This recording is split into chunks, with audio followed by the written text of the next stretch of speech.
महाराज जी, आप कह रहे हैं कि आप बच्चों को पढ़ाई कराते हैं, उसमें इतना इन्वॉल्वमेंट हो जाता है कि जो नित्य नेम है वो कहीं ना कहीं बाधित होता है, इसलिए असंतुष्टता और मरने के बाद क्या होगा इसकी चिंता महाराज जी बहुत सताती है महाराज। हाँ, बिल्कुल होना चाहिए, ये तो बहुत बड़ी बात है।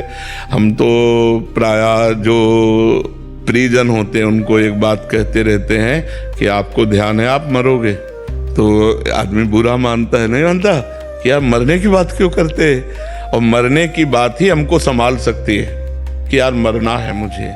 अगर श्री कृष्ण ना मिले, प्रभु ना मिले, वो परमात्मा वो वाहेगुरु ना प्रसन्न हुए, तो हमारे जीवन का लाभ क्या रहा, हमारा जीवन व्यर्थ चला जाएगा।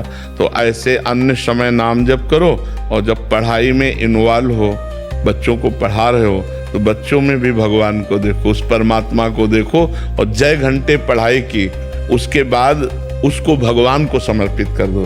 कि जैसे हमने 5 घंटे पढ़ाई करे, तो फिर 5 घंटे बाद हम हे प्रभु, हे करुणामय, हे वाहेगुरु, ये जो 5 घंटे हम विद्यार्थियों को पढ़ाते रहे, ये सेवा भी आपको समर्पित है। तो वो भी भजन बन जाएगी, कर्म समर्पण वो भजन बन जाएगा। और बीच बीच में नाम जप करते रहो। नाम जप निरंतर ना हो पावे तो जितना समय हमें मिले उतने समय को तो हम नाम जप में लगा दें, और शेष समय को भगवान को समर्पित कर दें, तो हमारा टोटल समय भगवान में चला जाएगा। इसलिए में भगवत प्राप्ति हो जाएगी। और ये पीड़ा होनी चाहिए, पर ये पवित्र हृदय में होती, सबके हृदय में नहीं होती। जो अपवित्र हृदय होते हैं उनको होता है, मरेंगे तो देखा जाएगा। लेकिन जो पवित्र हृदय होता है उसमें जलन होती है कि अगर इस जन्म में हम काम ना बना पाए, तो अगले जन्म में पता नहीं कौन सी योनि हमें प्राप्त हो, क्या उस योनि में हमसे भजन होगा।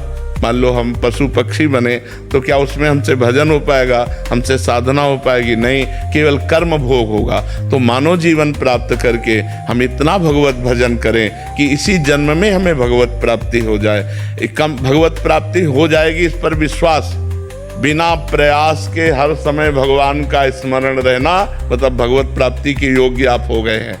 हर समय उठते बैठते चलते फिरते यदि हमारे भगवान की स्मृति है, बस भगवत प्राप्ति हो गई। तो संत महात्माओं का आदर और समस्त जीवों के प्रति भगवत भाव और नाम जप, इसी से भगवत प्राप्ति हो जाएगी। नामे रुचि, वैष्णव सेवा और जीवे दया, ये सबसे बड़ा कार्य है। अगर जीवे दया और नामे रुचि और वैष्णव सेवा, संत साधु सेवा और खूब नाम जप और सबके प्रति परोपकार की भावना, बस भगवान की प्राप्ति हो जाएगी।